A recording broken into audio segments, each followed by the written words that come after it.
Governor general का पद पहली बार किस अधिनियम के अंतर्गत बनाया गया था?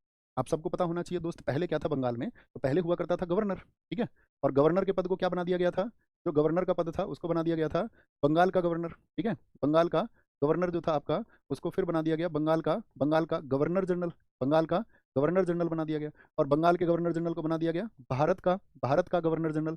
और फिर उसी गवर्नर जनरल को बना दिया गया भारत का वाइसराय। तो ये चार व्यक्ति कौन थे शुरुआती, ये आपको बताने हैं। तो बंगाल का जो पहला गवर्नर जनरल बना था, बंगाल का गवर्नर होता था आपका पहला, तो कौन बना था आपका यहाँ पर? तो उसकी बात हम अभी नहीं कर रहे हैं, क्लाइव की बात नहीं कर रहे हैं, हम क्लाइव के बाद की बात कर रहे हैं, ठीक है। ये लिख लो, बंगाल का पहला गवर्नर भी कौन बना था? तो गवर्नर बना था आपका क्लाइव। कौन था? गवर्नर क्लाइव बना था। गवर्नर जनरल की दोस्त बात करें तो वो बना था हेस्टिंग्स। कौन बना था बताएं जरा? बंगाल का पहला गवर्नर जनरल बना था आपका हेस्टिंग्स। मुझे बताओ हेस्टिंग्स किस एक्ट से बना था? हेस्टिंग्स किस एक्ट से बना था? और भारत का अगर गवर्नर जनरल की बात करें तो वो बना था आपका कौन? बेंटिक बना था, बेंटिक बना था। और भारत के वाइसराय की बात करें साथ ही तो कैनिंग बना था। तो इसको बोलते हैं हम क्लाइव है, क्या बोलेंगे इसको? विलियम, ये क्लाइव था, विलियम है, क्या बोलेंगे? बेंटिक, और फिर आपका कैनिंग है। बेंटिक बेंटिक बेंटिक बेंटिक, बहुत बढ़िया जी। अब देखो इंपॉर्टेंट क्वेश्चन क्या बनेगा, किस किस एक्ट से बने? तो ये जो बना था हेस्टिंग्स, ये बना था आपका 1773 के रेगुलेटिंग एक्ट। अगर मैं आपसे पूछूं बेंटिक किससे बना था, तो बेंटिक बना था 1833 एक्ट से, 1833 के एक्ट से। अगर कैनिंग पूछे कभी भी तो आप लिखना 1858 एक्ट से, 1858 के एक्ट से। अच्छा दोस्त, अगर हम आपसे पूछें 1773 के एक्ट में और क्या इंपॉर्टेंट हुआ था, तो आप कहेंगे 1773 के एक्ट में भी सबसे इंपॉर्टेंट पहली बात तो ये है कि भारत में आपका न्यायपालिका की स्थापना हुई थी। और कलकत्ता में आपका सुप्रीम कोर्ट बना था। किस वर्ष में? कलकत्ता में जो सुप्रीम कोर्ट बना था 1774 में। इसमें जो मुख्य न्यायाधीश थे, मुझे बताएं, कलकत्ता के सुप्रीम कोर्ट में जो चीफ जस्टिस थे वो कौन थे? चीफ जस्टिस थे इसमें एलिजहा इम्पे। क्या बोलोगे? एलिजहा इम्पे थे। और एलिजहा इम्पे के साथ ही आपका तीन जो अदर जस्टिस थे, यानी तीन जो अदर जज थे, उनके क्या नाम थे? तीन अन्य न्यायाधीशों के उनके नाम थे आपका लैम्बर्स, क्या बोले? लैम्बर्स नहीं था, सॉरी, लैम्बर्स नहीं था। क्या नाम था उसका? नाम था चैम्बर्स था, लिमेस्टर था और हाइड था। चैम्बर्स चैम्बर्स लिमेस्टर और आपका लिमेस्टर के साथ में आपका तीसरा व्यक्ति था हाइड। अब हम आपसे पूछेंगे 1773 का जो रेगुलेटिंग एक्ट है ये कब पेश हुआ था? प्रेजेंट कब हुआ था? तो ये पेश हुआ था आपका 18 मई 1773 को, 18 मई 1773 को। इसीलिए इसको नार्थ एक्ट कहा गया, क्योंकि इसको फ्रेडरिक नार्थ ने पेश किया। बहुत इंपॉर्टेंट क्वेश्चन, बार बार पूछा जाता है। फ्रेडरिक नार्थ ने क्या किया था? इसको पेश किया था, ठीक है। अच्छा, अब यहाँ पर हम कुछ क्वेश्चन पूछें आपसे, एक अच्छा इंपॉर्टेंट सा क्वेश्चन, ध्यान से सुनना।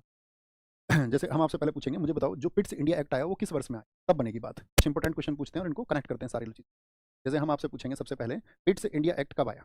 पिट्स इंडिया एक्ट, तो आपका आंसर आएगा पिट्स इंडिया एक्ट आया विलियम पिट द यंगर की प्रधानता में। पिट्स एक्ट आया था 1784 में। 1784 के पिट एक्ट में क्या कर दिया गया था आपका, आप बताएं? पिट इंडिया एक्ट में क्या कर दिया गया था? तो उसमें दो संस्थाएं बनाई गई थी, एक तो बीओडी, एक बीओसी। बीओडी क्या था? इसमें दो संस्थाएं थी आपका, बीओडी एंड बीओसी।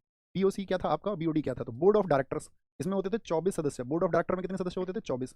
और बोर्ड ऑफ कंट्रोलर में कितने सदस्य होते थे? इसमें होते थे भैया 6 सदस्य। कितने? 6 सदस्य इसमें होते थे। क्वेश्चन ये, बीओडी कैसे मामलों को संभालता था? तो ये आपका जितने भी बिजनेस अफेयर्स होते थे, व्यापारिक मामले होते थे, उनको संभालता था। बोर्ड ऑफ कंट्रोलर संभालता था आपका राजनीतिक मामलों को, इनको जितने भी राजनीतिक मामले होते थे, ओके। अब ये मुझे बताओ, क्वेश्चन ये बनेगा कि ये जो टोटल आपका बीओसी बनाएगा, इस बीओसी को या बीओडी को जो पैसा मिलता था वो जाता था कहां से आपका? जैसे बीओसी को भारतीय राजस्व से पैसा जाता था, कहां से?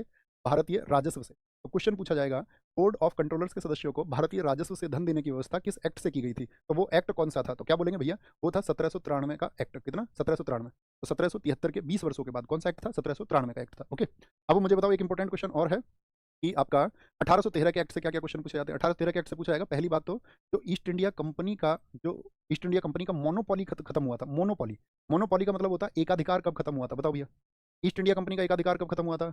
और साथ में आपका जो ईसाई मिशनरी भारत में आ सकते थे, ईसाई धर्म प्रचारक, उनको बोलते थे ईसाई मिशनरी, वो भारत में आ सकते थे। तो कब आ सकते थे? 1813 के एक्ट से। कौन जो बताएगा मुझे कि भारत में आने वाला पहला ईसाई मिशनरी कौन है? कितने साथी बता सकते हैं? भारत में आने वाला पहला ईसाई मिशनरी कौन है? याद रखना 52 एडी में आया था थॉमस अपोस्टल। क्या नाम है उसका? Thomas apostle. माया शर्मा ने सबसे पहले आंसर दिया है, नहीं जी, माया शर्मा जी से भी पहले आंसर दिया है रंजन स्टार चैनल ने। बहुत खूब, बहुत खूब। और मुझे बताओ बीओडी और बीओसी किससे खत्म कर दिए गए थे, किस एक्ट से? तो बीओडी एंड बीओसी 1858 के एक्ट से खत्म किए गए थे, जब भारत सचिव पद बनाया गया था। बताइए, भारत सरकार अधिनियम 1919